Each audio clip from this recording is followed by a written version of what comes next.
When people think about holiday grief, they naturally think about the grief associated with the person who died.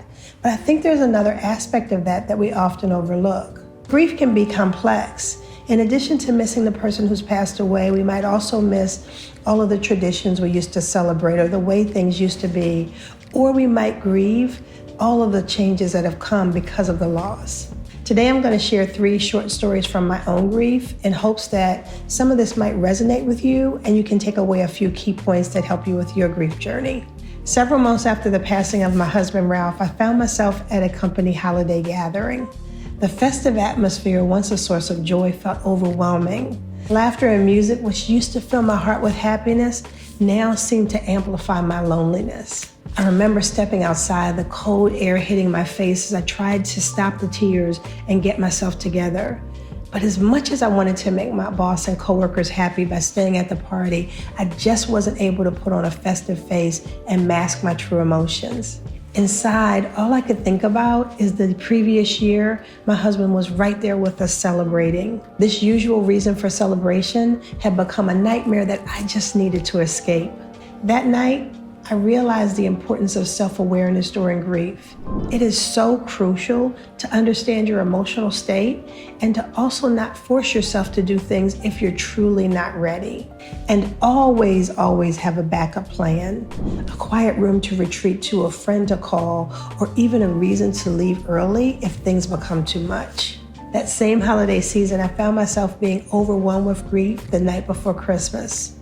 I wanted to make Christmas still feel normal for my sons, but when I got home that evening, I found myself unable to get out of my bed and wrap their presents. Wrapping their gifts together late the night before was a tradition their dad and I honored every single year.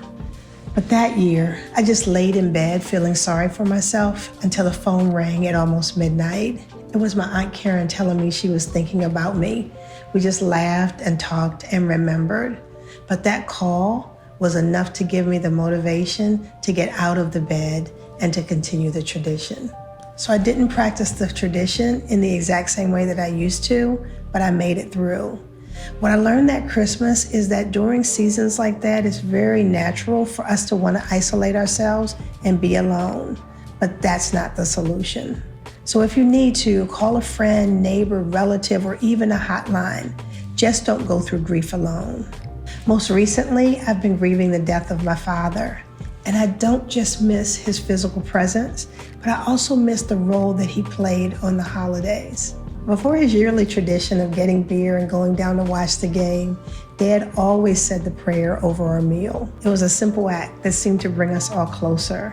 And after his passing, the absence of his voice during that prayer was almost deafening. But this taught me that it's okay to mourn the person and the roles that they played. But it's also important to find new ways to honor the person who's passed away, including starting new traditions that keep the person's memory alive.